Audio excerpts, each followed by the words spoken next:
팀장님, 그러면 우리 주제를 좀 바꿔가지고요.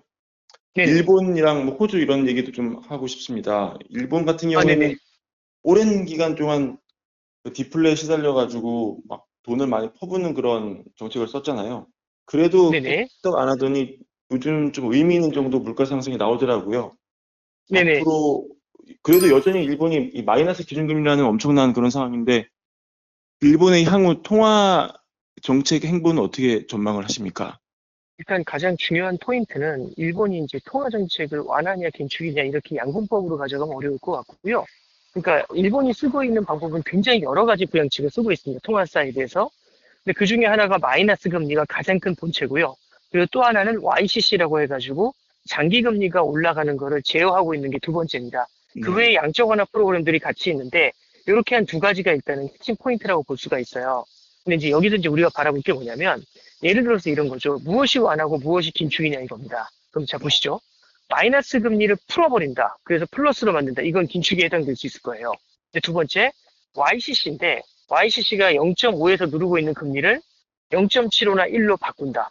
이게 과연 그러면은 긴축일까 완화일까? 어, 이런 건 되게 애매한 거거든요. 네.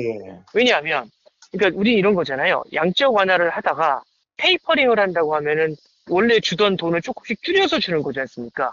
근데 그때도 무슨 얘기를 했냐면 그래도 주긴 주는 거잖아. 이 얘기거든요. 음, 그러니까 YCC를 하는 것 자체는 부양적인 게 맞아요.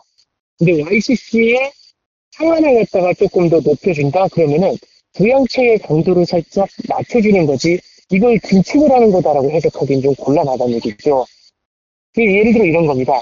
일본은 작년 12월 달에 0.25였던 YCC의 상한을 0.5로 올렸거든요. 그걸 갖고서 긴축이라고 평가하는 사람은 없어요. 음, 그러니까 결국에 이제 우리가 바라볼 건 뭐냐면 일본에서도 통화 정책을 갖다가 긴축으로 전환하려면 모든 걸 한꺼번에 뭐 예를 들어 YCC 철폐하면서 마이너스 금리에서 플러스로 바꾸고 이렇게 가는 게 아니라 YCC의 상한을 조금씩 올리다가 그러다가 YCC의 상한을 철폐하고 탈퇴한 이후에 마이너스 금리를 슬슬슬슬 들어올리는 이런 식으로 굉장히 스텝 음, 바이 스텝으로 긴축으로 이제 전환을 해가는 모습을 보이게 될 겁니다. 네. 그래서 이게 뭐 언제 긴축에서 언제 긴축으로 돌아서냐 언제 금리 올리냐 이런 판단으로 보는 게 아니라 일단은 YCC에 대한 미세 조정을 먼저 시작을 하게 될 것 같아요.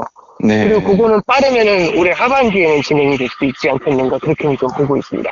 그렇군요. 그 영국, 유럽 같은 경우는 아직도 이 금리 인상 사이클이 진행 중이다라는 얘기가 많이 있는데 유럽의 금리 인상 전망은 어떻게 좀 보십니까? 예, 저는 이제 유럽에서도 두 차례 정도는 더 금리를 인상할 수 있다라고 바라보고 있고요. 유럽에서 우리가 좀 눈여겨보셔야 될 게 뭐냐면, 호주도 말씀하셨지만, 이 두 나라가, 두 나라가 지금 경기가 좋은 편이 아니에요. 네. 유럽 같은 경우도 테크니컬리는 경기 침체일 것이다라고 판단하는 사람도 많거든요. 근데 네. 경기 침체가 있는 상황에서도 물가가 높으면 얼마든지 기준금리를 인상할 수 있다는 걸 지금 보여주고 있는 겁니다. 네. 그래서 사실상 우리가 이제 그런 생각 하잖아요. 경기가 안 좋으면 금리 인상을 못 할 거야. 그게 아니라는 걸 유럽에서 이제 보여주고 있는 거고 네. 라가르드 같은 경우는 지금 빠르게 내려오지 않은 유럽의 그 물가를 바라보면서 이걸 어떻게 해서든지 빠르게 제압을 하지는 아니면 이게 고착화가 될 수 있다라는데 포커스를 맞추고 있습니다. 그래서 예. 두 차례 정도의 추가 인상이 가능하지 않겠는가 그렇게 보고 있고 두 차례 추가 인상이 가능하기 때문에 이게 이제 미국은 거의 끝났는데 유럽은 더 올릴 거야라는 기대감이 최근에 유로 강세 달러 약세를 만들었던 거 아닌가 생각하고 있습니다. 예.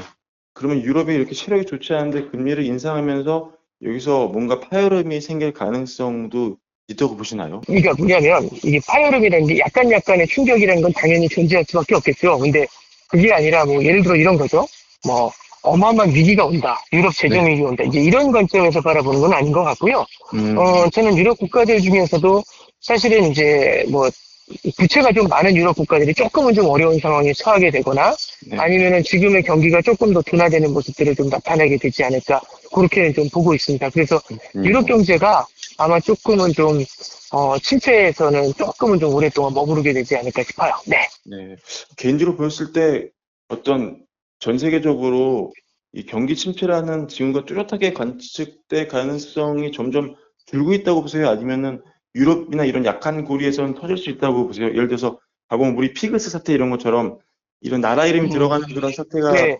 벌어질 가능성이 높을지 아니면 그냥 어떻게 쫙 꾸역꾸역 이렇게 잘 넘어갈 가능성이 높다고 보시는지 이게 좀 궁금하네요. 이제 되게 어려운 질문이신데요. 근데 네. 이제 저는 예전에 그 피그스 차트처럼 차단이 날 정도로 무너진다?